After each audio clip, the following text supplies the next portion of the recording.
ಸುಮ್ಮನೆ ಬರೆಯತೊಡಗಿದರು. ಮೊದಲ 3 ತಿಂಗಳು ಪ್ರತಿನಿತ್ಯ ಬರೆದರು. ಕೆಲವೊಮ್ಮೆ ಎರಡೆರಡು ಪತ್ರಗಳು. ಆ ಪತ್ರಗಳ ಓಡಾಟ ಅದೆಷ್ಟು ತೀವ್ರವಾಗಿತ್ತೆಂದರೆ, ಒಂದರ್ಥದಲ್ಲಿ ಅವರ ಪ್ರೀತಿಯ ಮೊದಲ ಸೊಡರನ್ನು ನಿರಂಬಳವಾಗಿ ಉರಿಯಗೊಟ್ಟ ಸೋದರತ್ತೆ ಮುಕ್ತಾಯಿಯೇ ಆ ಸೊಡರು ಜ್ವಾಲಾಮುಖಿ ಆದೀತು ಎಂದು ಹೆದರಿ ಕಂಪಿಸುವಂತಾಯಿತು. ಮಾಂಡೋವಿಯ ಮೊದಲ ಪತ್ರವನ್ನು ಒಯ್ದು ಚಲಪತಿಗೆ ತಲುಪಿಸಿ ಬಂದವಳಿಗೆ ಎಂದೋ ಬಲವಂತದಿಂದ ತೊಡಿಸಲಾದ ವೈಧವ್ಯ ಮತ್ತು ಪ್ರೇಮದಿಂದ ವಂಚಿತಳನ್ನಾಗಿ ಮಾಡಿದ ವಿಧಿಯ ವಿರುದ್ಧ ಎಂತಹದ್ದೋ ಸೇಡು ತೀರಿಸಿಕೊಂಡ ಭಾವವಿತ್ತು. ಮಾಂಡೋವಿಯ ಪ್ರೀತಿ ಈಗ ಕೇವಲ ಹುಡುಗಾಟವಾಗಿ ಉಳಿದಿಲ್ಲವೆಂಬುದು ಅದನ್ನು ನಿರ್ದಯಿ ಅಣ್ಣ ಶಿವರಾಜಪ್ಪ ಎಂದಿಗೂ ಕ್ಷಮಿಸಲಾರನು ಎಂಬುದು ಅವಳಿಗೆ ಚೆನ್ನಾಗಿ ಗೊತ್ತಿತ್ತು. ಆದರೆ ಮಾಂಡೋವಿಯ ಹಣೆಗೆ ಅವಳು ವಿಭೂತಿ ಬಳಿದು ಕಾವಿ ಸೀರೆ ತೊಡಿಸಲು ಸಿದ್ಧಳಿರಲಿಲ್ಲ. ಒಂದು ದಿನ ಮಾತ್ರ ರಸ್ತೆಯಲ್ಲಿ ಚಲಪತಿಯಿಂದ ಪತ್ರವನ್ನ ಇಸಿದುಕೊಂಡ ಮಾಂಡೋವಿಗೆ, ಇನ್ಮ್ಯಾಲ್ ಪತ್ರ ತಂದು ಕೈ ಕೊಡೋದ್ ಬೇಡ ಅಂತ ತಿಳಿಸು ಎಂದು ಆದೇಶವಿತ್ತಳು ಮುಕ್ತಾಯಿ. ಪತ್ರ ಕೈಗೆ ತಲುಪಲೂ ಬೇಕು, ಆದರೆ ನೇರವಾಗಿ ತಲುಪಬಾರದು. ಅಂತಹದ್ದೊಂದು ಉಪಾಯ ಹುಡುಕಿಕೊಟ್ಟಳು ಮುಕ್ತಾಯಿ. ಅದಾದ ನಂತರ ಮಾಂಡೋವಿ ಬರೆದ ಪತ್ರದಲ್ಲಿ ತನ್ನ ಮುಂದಿನ ಪತ್ರವನ್ನ ಎಲ್ಲಿ ಅಡಗಿಸಿ ಇಡುತ್ತಾಳೆ ಎಂಬುದನ್ನು, ಅದಕ್ಕೆ ಚಲಪತಿ ಉತ್ತರ ಬರೆದು ಎಲ್ಲಿ ಇಡಬೇಕೆಂಬುದನ್ನು ವಿವರಿಸಿದ್ದಳು. ಹೀಗಾಗಿ ಮುಂದೊಂದು ವರ್ಷದವರೆಗೆ ಆ ಇಬ್ಬರ ಸ್ನಿಗ್ಧ ಹೃದಯಗಳು ಬರೆದುಕೊಂಡ ಒಲವಿನ ಓಲೆಗಳಿಗೆ ಗೋಡೆಯ ಸಂದಿಗಳು, ಮರದ ಪೊಟರೆಗಳು, ಬಂಡೆಗಳ ಕೊರಕಲುಗಳು, ಕಾಂಪೌಂಡ್ ಗೇಟುಗಳ ಚಿಲಕಗಳು, ಯಾವುದೋ ಪಾಳು ಬಂಗಲೆಯ ಕಿಟಕಿಗಳು ತಾತ್ಕಾಲಿಕ ಪತ್ರ ವಿತರಣಾ ಕೇಂದ್ರಗಳಾದವು. ಮಾಂಡೋವಿ ಬರೆದ ಪುಟ್ಟ ಅಕ್ಷರಗಳ ಪತ್ರಗಳನ್ನು ಚಲಪತಿ ಇನ್ನಿಲ್ಲದ ಪ್ರೀತಿಯಿಂದ ಹುಡುಕುತ್ತಿದ್ದ. ಎಷ್ಟೋ ಸಲ ಅವು ಮಳೆಗೆ ನೆನೆಯುತ್ತಿದ್ದವು, ಮಣ್ಣು ಮೆತ್ತಿ ವಿರೂಪಗೊಳ್ಳುತ್ತಿದ್ದವು, ಹರಿದು ಹತಾಶಗೊಂಡಿರುತ್ತಿದ್ದವು, ಕೆಲವು ಹೇಗೋ ಕಳೆದು ಹೋಗುತ್ತಿದ್ದವು. ಆದರೆ ಅದು ಹೇಗೋ ಅವು ಅಪರಿಚಿತ ಪ್ರೇಮಿಗಳಿಬ್ಬರ ನಡುವೆ ಬಾಂಧವ್ಯ ಬೆಸೆಯುತ್ತಲೇ ಇದ್ದವು. ಚಲಪತಿಯ ರಾತ್ರಿಗಳು ಮುಗಿಯುತ್ತಲೇ ಇರಲಿಲ್ಲ.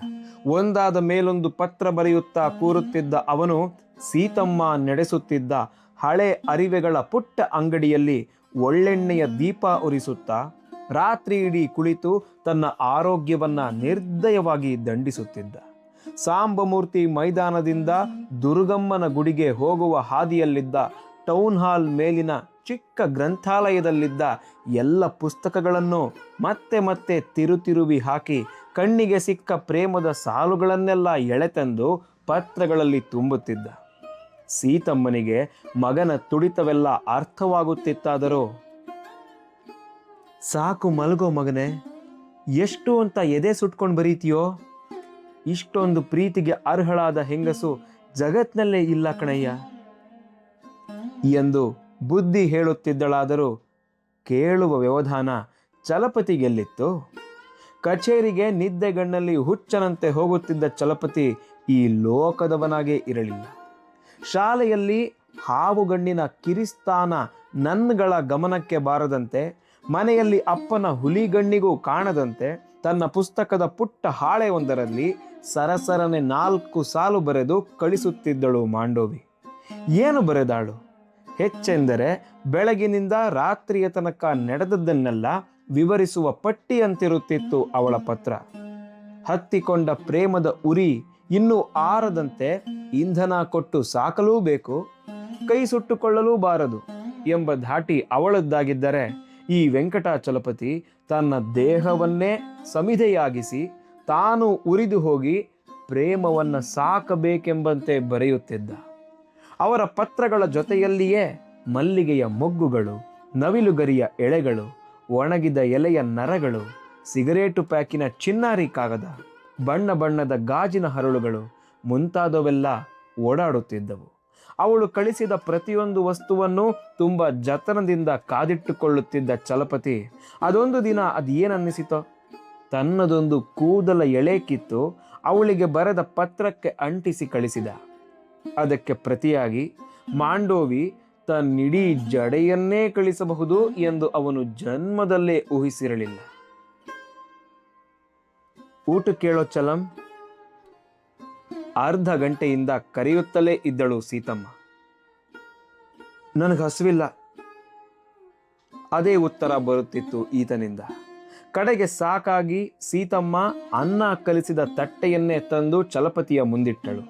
ಉರಿಯುತ್ತಿದ್ದ ಹಳದಿ ಲಾಂಧ್ರದ ಬೆಳಕಿನಲ್ಲಿ ತನ್ನ ಒಡಲಲ್ಲಿ ಅದೇ 7 ತೂತಿನ ಬಿದಿರ ಕೊಳಲನ್ನ ತಬ್ಬಿ ಹಿಡಿದು ಕುಳಿತಿದ್ದ ಚಲಂ ಕಂಗಳನ್ನ ತೆರೆದೇ ಇದ್ದನಾದರೂ ಅವುಗಳ ನೋಟ ಈ ಇಹಲೋಕಕ್ಕೆ ಸಂಬಂಧಿಸಿದಂತೆ ಕಾಣುತ್ತಿರಲಿಲ್ಲ.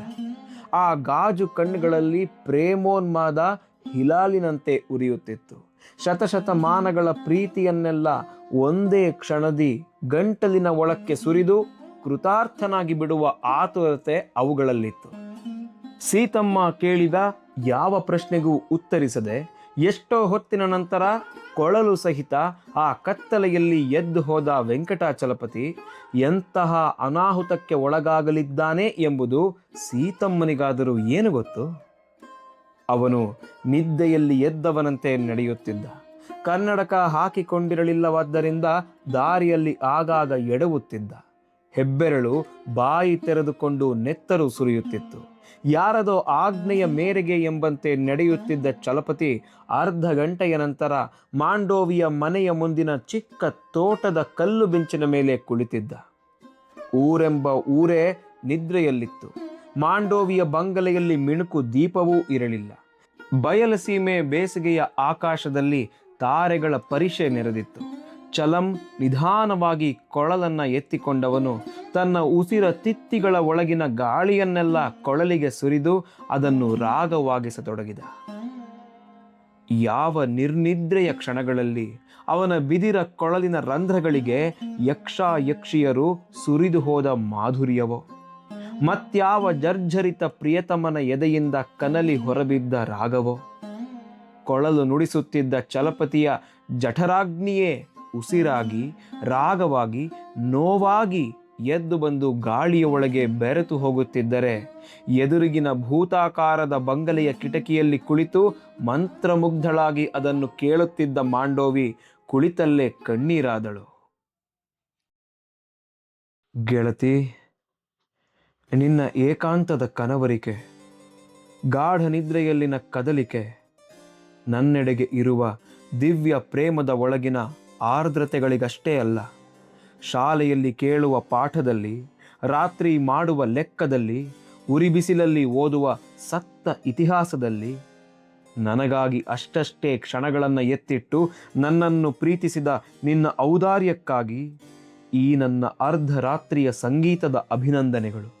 ನಿನ್ನ ಬದುಕಿನ ಯಾವುದೇ ರಾತ್ರಿಯಲ್ಲಿ, ಜಗತ್ತಿನ ಯಾವುದೇ ಮೂಲೆಯಲ್ಲಿ ಕೊಳಲೊಂದು ಎಲ್ಲಿಂದಲೂ ಉಲಿದದ್ದು ಕೇಳಿ ಬಂದರೆ ಅದೆಲ್ಲ ಕೇವಲ ಈ ವೆಂಕಟಾಚಲಪತಿಯ ಹೃದಯಾಂತರಾಳದ ಪ್ರೇಮಾಲಾಪನೆ ಎಂಬುದನ್ನು ಗುರುತಿಸು ಎಂಬಂತಿತ್ತು ಆ ರಾಗ. ನಿಜಕ್ಕೂ ತನ್ನ ಗೆಳೆಯ ಚಲಪತಿ ಅಷ್ಟೊಂದು ಸುಂದರವಾಗಿ ಕೊಳಲು ಊದಬಲ್ಲನೆಂಬುದನ್ನು ಇನ್ನೇನು ಮಾಂಡೋವಿ ನಂಬಬೇಕು ಎಂಬಷ್ಟರಲ್ಲಿ, ಇನ್ನೇನು ತಾನು ಬಯಸಿದ್ದನ್ನೆಲ್ಲ ಗಾಳಿಯ ಅಲೆಗಳ ಗುಂಟ ಮಾಂಡೋವಿಗೆ ಕಳಿಸಿದೆನು ಎಂದು ಚಲಪತಿ ಸಂತುಷ್ಟನಾಗುವಷ್ಟರಲ್ಲಿ ಒಂದು ಬಲಿಷ್ಠ ಕೈ ಚಲಪತಿಯ ತೋಳು ಹಿಡಿದು ಎಬ್ಬಿಸಿತು. ಗಂಧರ್ವ ರಾಗ ಸ್ತಬ್ಧವಾಯಿತು.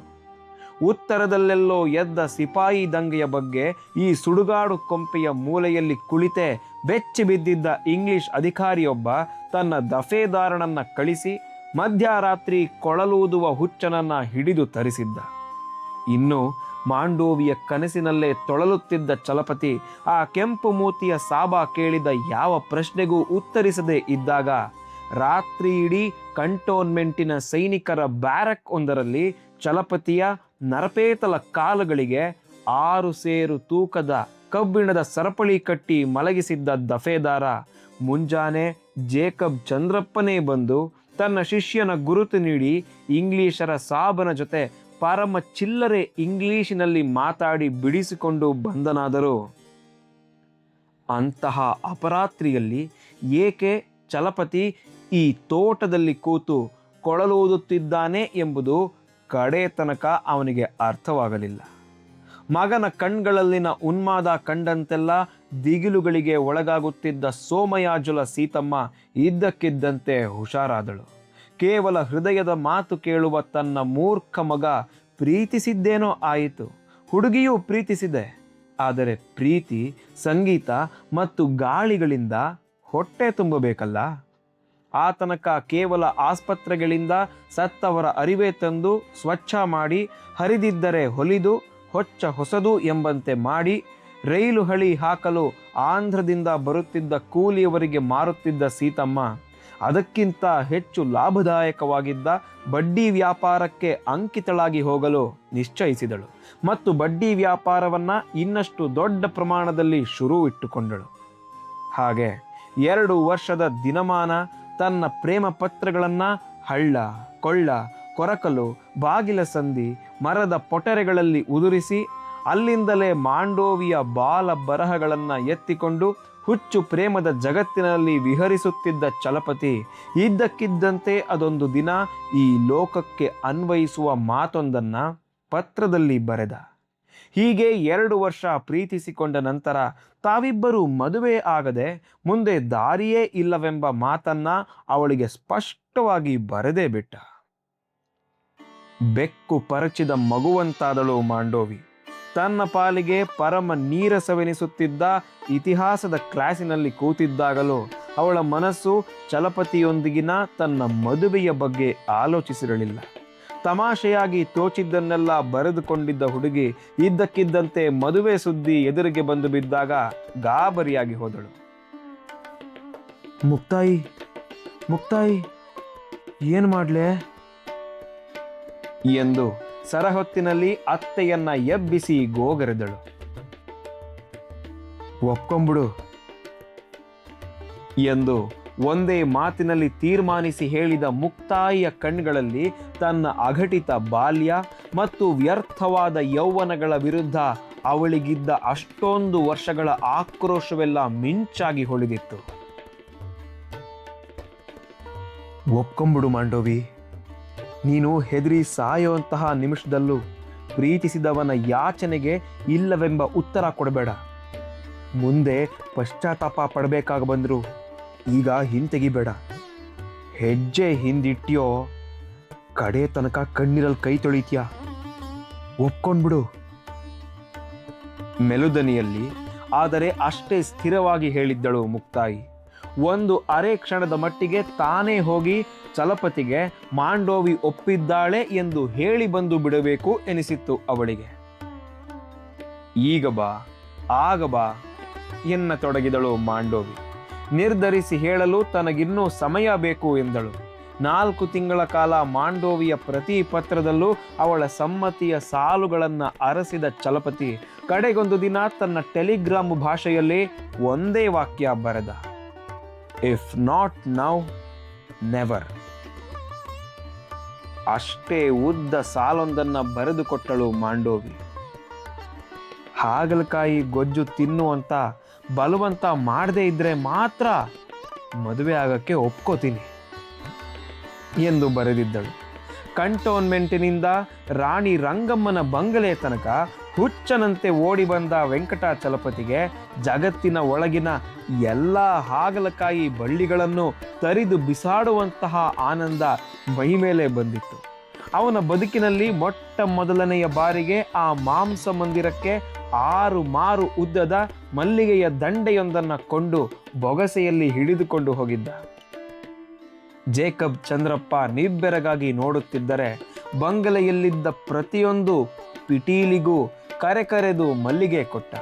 ಕೊನೆಯಲ್ಲಿ ಉಳಿದ ತುಂಡು ಮಲ್ಲಿಗೆ ದಂಡೆಯನ್ನ ಕೈಯಲ್ಲಿ ಹಿಡಿದು ಆಯ್ಲಮ್ಮ ಎಂದು ಕೂಗುತ್ತಾ ಬಂಗಲೆಯ ಮೇಲ್ಮಹಡಿಗೆ ಓಡಿದ ಚಲಪತಿಯನ್ನ ಕಂಡು ಎಲ್ಲರೂ ನಕ್ಕಿದ್ದರು.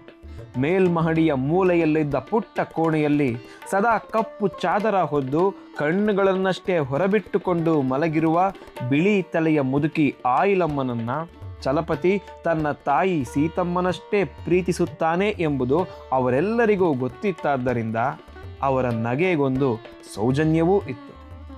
ಮಾಂಡೋವಿಯಿಂದ ಒಪ್ಪಿಗೆಯ ಉತ್ತರ ಸಿಗಬಹುದು ಎಂಬ ಭರವಸೆ ಚಲಪತಿಗೆ ಇರಲಿಲ್ಲವಾದರೂ ಸೀತಮ್ಮನಿಗೆ ಖಂಡಿತವಾಗಿಯೂ ಇತ್ತು. 2 ವರ್ಷದ ಕೆಳಗೆ ಅವನು ತನ್ನ ರಹಸ್ಯ ಪ್ರೇಮದ ಬಗ್ಗೆ ಗಳಗಳನೆ ಹೇಳಿಕೊಂಡಾಗಲೇ ಸೀತಮ್ಮ ತನ್ನ ಕಣ್ಣುಗಳಿಗೆ ಸೊಸೆಯ ಕನಸು ತುಂಬಿಕೊಂಡಿದ್ದಳು. ಈಗಿರುವ ಮನೆ ತಮ್ಮಿಬ್ಬರಿಗೆ ಸಾಕು, 3ನೆಯವರಿಗೆ ಕಾಲಿಡಲೂ ಆಗದು, ಅದರಲ್ಲೂ ಗೋವೆಯಲ್ಲಿ ಬೆಳೆದು ಬಂದ ಸಿರಿವಂತರ ಹುಡುಗಿಗೆ ಇದು ಕುದುರೆ ಕಟ್ಟೋದಕ್ಕೂ ಅಲ್ಲವೆನಿಸಿತು. ತನ್ನಿಂದ ಪ್ರತಿ ತಿಂಗಳು 2 ರೂಪಾಯಿ ಬಾಡಿಗೆ ಪಡೆಯುತ್ತಿದ್ದ ಆ ಪುಟ್ಟ ಮನೆಯ ಮಾಲೀಕನೊಂದಿಗೆ ಈಗಾಗಲೇ ವ್ಯವಹಾರ ಕುದುರಿಸಿದ್ದಳು ಸೀತಮ್ಮ. ಒಂದು ಕೋಣೆಯ ಆ ಮನೆಯ ಪಕ್ಕದಲ್ಲೇ ಹೊಂದಿಕೊಂಡಂತಿದ್ದ ಮತ್ತೊಂದು ಕೋಣೆಯನ್ನು ಬಾಡಿಗೆಗೆ ಕೊಡಬೇಕು. ಅವೆರಡರ ಹಿತ್ತಲು ಅಂಗಳಗಳಲ್ಲಿ ಹೂವಿನ ಕುಂಡಗಳನ್ನು ಇಟ್ಟುಕೊಳ್ಳುವವಳು ತಾನು. ಸಾಧ್ಯವಾದರೆ ಮನೆಯ ಹಿಂದಿನ ಕೋಟೆಯ ಪಾಳು ಗೋಡೆಗೂ ನೆಲಕ್ಕೂ ಬೊಂಬು ಹೂಳಿಸಿ ಡೇರೆಯಂತಹದ್ದೊಂದು ಗುಡಿಸಲು ಹಾಕಿಕೊಳ್ಳುತ್ತಾಳೆ. ಮನೆ ಏನಿದ್ದರೂ ಮಗ ಸೊಸೆಗೆ. ಹಿಂಬದಿಯ ಕುಟೀರದಲ್ಲಿ ತಾನು ತನ್ನ ಮೊಮ್ಮಕ್ಕಳೊಡನೆ ಇದ್ದು ಬಿಡೋಳು. ಆದರೆ ತಾನಂದುಕೊಂಡಂತೆ ಮಾಂಡೋವಿಯ ಕ್ಷೇತ್ರವು ಫಲ ಕೊಟ್ಟು ಚಲಪತಿಯ ಬೀಜ ಹೆಮ್ಮರವಾಗಿ 12 ಜನ ಮೊಮ್ಮಕ್ಕಳಾದರೆ ಈ ಮನೆ ಸಾಲದಾದೀತಲ್ಲ ಎಂಬ ಸಣ್ಣ ಆತಂಕವೊಂದು ಸೀತಮ್ಮನನ್ನ ಈ ಮಧ್ಯೆ ಪದೇ ಪದೇ ಕಾಡಿತ್ತಾದರೂ ಮೊಮ್ಮಕ್ಕಳು ದೊಡ್ಡವಾಗುವ ಹೊತ್ತಿಗೆ ಇಡೀ ಮನೆಯನ್ನೇ ಕೊಂಡು ಬಿಟ್ಟರಾಯಿತು. ಅಂಗಳದಲ್ಲಿ ಮತ್ತೆರಡು ಕೋಣೆ ಕಟ್ಟಿಸಬಹುದು ಎಂದು ಸಮಾಧಾನ ಹೇಳಿಕೊಂಡಿದ್ದಳು. ಸೋಮಯಾಜುಲ ಸೀತಮ್ಮ ಹೀಗೆಲ್ಲ ಕನಸು ಹರವಿಕೊಂಡು ಹೆಣದ ಮೇಲಿನ ಅರಿವೆ ತಂದು ಮಾರುವ ತನ್ನ ಅಂಗಡಿಯಲ್ಲಿ ಕೂತಿದ್ದಾಗಲೇ ಒಮ್ಮೆ ಕುಡತಿನಿ ಶಿವನಗೌಡರ ಮನೆಯ ಹಿರಿಯ ಸೊಸೆ ಒಂಟಿ ಕುದುರೆ ಬಗ್ಗಿಯಲ್ಲಿ ಬಂದಿಳಿದಿದ್ದಳು. ಹೊಟ್ಟೆ ಬಟ್ಟೆ ಕಟ್ಟಿ ಇದ್ದೊಬ್ಬ ಮಗನಿಗೆ ಉಣ್ಣಿಸಿ ತಾನು ಮಾತ್ರ ಅರೆ ಹೊಟ್ಟೆಯಲ್ಲಿ ಮಲಗುತ್ತಿದ್ದ ಬ್ರಾಹ್ಮಣರ ಹೆಣ್ಣು ಮಗಳು ಸೀತಮ್ಮ. ಜಗತ್ತೊಂದೇ ಯಾಕೆ, ಪರಶಿವನೂ ಮೆಚ್ಚುವ ರೀತಿಯಲ್ಲಿ ಬಡ್ಡಿ ವ್ಯಾಪಾರ ಮಾಡುತ್ತಾಳೆ ಎಂಬ ಸುದ್ದಿ ಕುಡತಿನಿಯ ತನಕ ಹಬ್ಬಿತ್ತು. ಊರ ಗೌಡನ ಮನೆಯಲ್ಲೂ ಬಡತನದ ನಾಗರ ಹಾವು ಹರಿದಾಡತೊಡಗಿದ್ದ ಕಾಲ ಅದು. ಇಂಗ್ಲಿಷರ ಯುದ್ಧಗಳು ಹಳ್ಳಿಗಳ ಕಣಜಕ್ಕೆ ಕೈ ಹಾಕಿದ್ದವು. ಜನ ಹಗಲು ಕಳೆದು ರಾತ್ರಿಯಾಗುವಷ್ಟರಲ್ಲಿ ಬಿಳಿಚಿಕೊಳ್ಳತೊಡಗಿದ್ದರು. ಹೊಸಪೇಟೆ ಸೀಮೆಯಲ್ಲಂತೂ ಇದೆಲ್ಲದರ ಜೊತೆಗೆ ಕರಿಮಾರಿ ಕಾಲರಾ ರೋಗ ಮುಗಿಬಿದ್ದು ಹಳ್ಳಿಗಳೆಲ್ಲ ನೆಲದ ಸಮೇತ ಗುಳೆ ಎದ್ದು ಹೋಗಿದ್ದವು.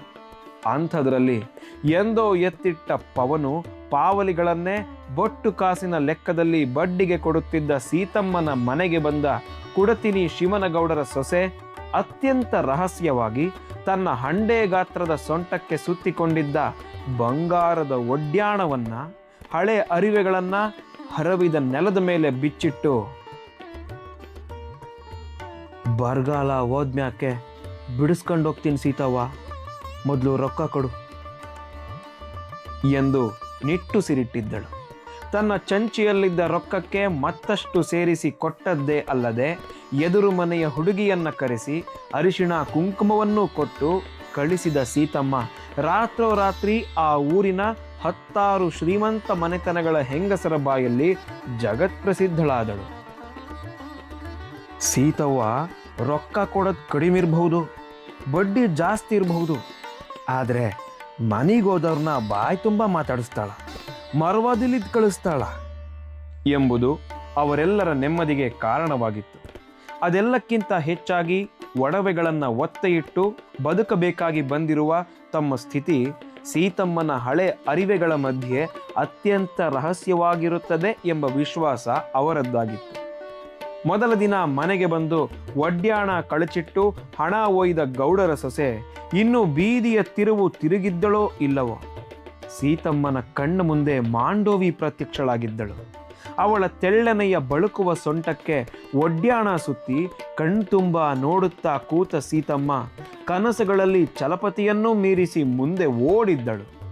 ಗಿರವಿ ಅಂಗಡಿಗೆ ಬಂದ ಒಡವೆಗಳಲ್ಲಿ ಕಣ್ಣು ಕುಕ್ಕುವ ಬೆಂಡೋಲೆ, ಸಂಪಿಗೆ ಮೂಗಿಗೆಂದೇ ಮಾಡಿದ ಮೂಗುಬಟ್ಟು, ಚಂದಪ್ಪನಂತಹ ನಾಗರಬಿಲ್ಲೆ, ಬೆರಳಿಗೊಂದು ಉಂಗುರ, ಕೊರಳಿಗೊಂದು ಹಾರ, ಕೈ ತುಂಬ ಬಳೆ, ಬಂಗಾರದ ಗೆಜ್ಜೆ, ಒಂದೇ ಎರಡೇ ಎಂದೋ ಬರಳಿರುವ ಮಾಂಡೋವಿಗಾಗಿ ಮೈ ತುಂಬ ಒಡವೆಗಳನ್ನು ಆರಿಸಿ ಎತ್ತಿಟ್ಟಿದ್ದಳು ಆಕೆ. ಚಲಪತಿಗೂ ಗೊತ್ತಿಲ್ಲದೆ ರಾಯದುರ್ಗಕ್ಕೆ ಹೋಗಿ ಅಲ್ಲಿಂದ ಮೊಳಕಾಲ್ಮೂರಿನ ತನಕ ನಡೆದು ಮಾಂಡೋವಿಯ ಮೈಗೆ ಒಪ್ಪುವ ಕಿತ್ತಳೆ ಬಣ್ಣದ ರೇಷ್ಮೆ ಸೀರೆಗೆ ನವಿಲ ಕಣ್ಣು ನೇಯಿಸಿಕೊಂಡು ಬಂದಿದ್ದಳು. ಹಗ್ಗಕ್ಕೆ ಸಿಕ್ಕ ಕರಿಮತ್ತಿ ಕಟ್ಟಿಗೆ ಕೊಂಡು ಬಡಿಗೇರ ತುಮುಲೆಪ್ಪನನ್ನ ಕಾಡಿ ಅಂಗಲಾಚಿ ಒಂದು ಮಂಚ ಮಾಡಿಸಿದ್ದ ಸೀತಮ್ಮ ಇನ್ನೊಂದು ಮಂಚ ಹಾಕಲಿಕ್ಕೆ ಜಾಗವಿಲ್ಲವೆಂಬ ಕಾರಣಕ್ಕಾಗಿ ಮತ್ತೆ ತುಮುಲೆಪ್ಪನನ್ನ ಕಾಣಲು ಹೋಗಿರಲಿಲ್ಲ.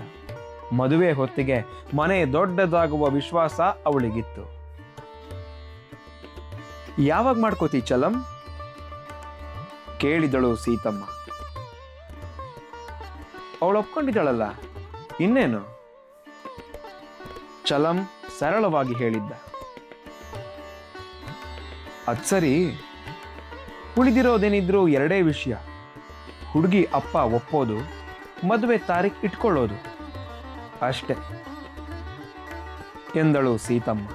ಮದುವೆಯ ಅತಿ ಮುಖ್ಯ ವಿಷಯಗಳೆಲ್ಲ ನಿರ್ಧಾರವಾಗಿ ಹೋಗಿದ್ದು, ಉಳಿದ ಎರಡೇ ವಿಷಯಗಳನ್ನು ತೀರ್ಮಾನಿಸುವುದೇನೂ ಅಂತಹ ಕಷ್ಟವಲ್ಲ ಎಂಬಂತೆ ಆ ತಾಯಿ ಮಕ್ಕಳಿಬ್ಬರು ಮಾತಾಡುತ್ತಿರುವಾಗ ತಥಾಸ್ತು ಎನ್ನಲು ಆಕಾಶದಲ್ಲಿ ಯಾವ ದೇವತೆಗಳೂ ಇರಲಿಲ್ಲ. ಆದರೆ ಚಲಪತಿ 2 ವಾರಗಳ ನಂತರ ಮಾಂಡೋವಿಗೆ ಬರೆದ ಪತ್ರದಲ್ಲಿ ತಮ್ಮ ಮದುವೆಯ ಬಗ್ಗೆ ನಡೆದಿರುವ ಎಲ್ಲ ಸಿದ್ಧತೆಗಳನ್ನು ವಿವರಿಸಿ, ಮದುವೆಯ ಮಾತು ನಿಶ್ಚಯವಾಗುವ ತನಕ ತಾವಿಬ್ಬರು ಪರಸ್ಪರ ಭೇಟಿ ಆಗಬಾರದೆಂದು ತನ್ನ ತಾಯಿ ತಿಳಿಸಿರುವುದಾಗಿ ಬರೆದ. ಅದಕ್ಕೆ ಮಾಂಡೋವಿಯು ಕೂಡಲೇ ಸಮ್ಮತಿಸಿದಳು. ಆದರೆ ಮದುವೆಯ ಬಗ್ಗೆ ಕೇವಲ ತನ್ನ ಪರೀಕ್ಷೆಗಳು ಮುಗಿದ ನಂತರವೇ ಚಲಪತಿ ಬಂದು ತನ್ನ ತಂದೆಯೊಂದಿಗೆ ಮಾತಾಡಬೇಕೆಂದು ಷರತ್ತು ಹಾಕಿದಳು. ಅದಕ್ಕೆ ಪಾಪ ಚಲಪತಿ ಕಷ್ಟದಿಂದ ಒಪ್ಪಿಕೊಂಡ. ಹಠಾತ್ತನೆ ಅವರ ಪತ್ರಗಳ ಧಾಟಿ ಬದಲಾಯಿತು. ಬಯಲು ಗರಿಕೆಯಲ್ಲಿ ಆಡಿಕೊಳ್ಳುವ ಹಕ್ಕಿಗಳು ಮೊಟ್ಟೆ ಇಡುವ ಕಾಲ ಹತ್ತಿರವಾದಂತೆಲ್ಲ ಒಣ ಹುಲ್ಲು ಹೊತ್ತು ತಂದು ಗೂಡು ಕಟ್ಟತೊಡಗುವಂತೆ ಅವರಿಬ್ಬರು ಅಕ್ಷರಗಳಲ್ಲೇ ಬದುಕಿನ ಬಂಗಲೆ ಕಟ್ಟಲು ಆರಂಭಿಸಿದ್ದರು. ಮಾಂಡೋವಿ ಸೀರೆಗಳ ಬಗ್ಗೆ ಬರೆದರೆ ಚಲಪತಿ ಮಕ್ಕಳ ಬಗ್ಗೆ ಬರೆಯುತ್ತಾನೆ. ಅವಳು ಮಕ್ಕಳಿಗೆ ಇಡುವ ಹೆಸರು ಸೂಚಿಸಿದರೆ ಇವನು ಮನೆಯ ಮುಂದೆ ನೆಡುವ ಹೂವಿನ ಗಿಡಗಳ ಪಟ್ಟಿ ಮಾಡುತ್ತಾನೆ. ಮಾಂಡೋವಿಗೆ ಹಾಗಲಕಾಯಿ, ಕುಂಬಳಕಾಯಿ, ಪುದೀನ ಮತ್ತು ಆಂಬೊಡೆ ಇಷ್ಟ ಇಲ್ಲವಂತೆ. ಚಲಪತಿಗೆ ಅತ್ತೆ ಸೊಸೆ ಹೊಂದಿಕೊಂಡು ಹೋದರೆ ಸಾಕೆಂಬ ಚಿಂತೆಯಂತೆ. ಟೆಲಿಗ್ರಾಫ್ ಆಫೀಸಿಗೂ ಮನೆಗೂ ದೂರವಲ್ಲ ಎಂದು ಮಾಂಡೋವಿ ತಕರಾರೆತ್ತಿದರೆ, ನೀನು ಮಾತಿಗೊಮ್ಮೆ ತವರು ಮನೆಗೆ ಹೋಗಬಾರದು ಎನ್ನುತ್ತಾನೆ ಚಲಪತಿ. ಸುಮಾರು 16 ಪತ್ರಗಳಲ್ಲಿ ವ್ಯಾಪಕವಾಗಿ ಸೋದರತ್ತೆ ಮುಕ್ತಾಯಿ ಯಾರ ಮನೆಯಲ್ಲಿ ಇರಬೇಕು ಎಂಬುದರ ಬಗ್ಗೆ ಜಗಳ ಕಾದ ಅವರಿಬ್ಬರು ಕಡೆಗೆ ತಿಂಗಳಿಗೊಂದು ದಿನ ಮಾತ್ರ ಅವಳನ್ನ ಶಿವರಾಜಪ್ಪನ ಮನೆಗೆ ಹೋಗಿ ಬರಲು ಸಮ್ಮತಿಸುವ ನಿರ್ಧಾರಕ್ಕೆ ಬಂದರು. ಕೊಳಲು ಊದುವ ಹುಡುಗ, ಕಲ್ಲು ಬಂಗಲೆಯ ಹುಡುಗಿ. ಮುಂದೇನಾಯ್ತು ಕೇಳೋಣ.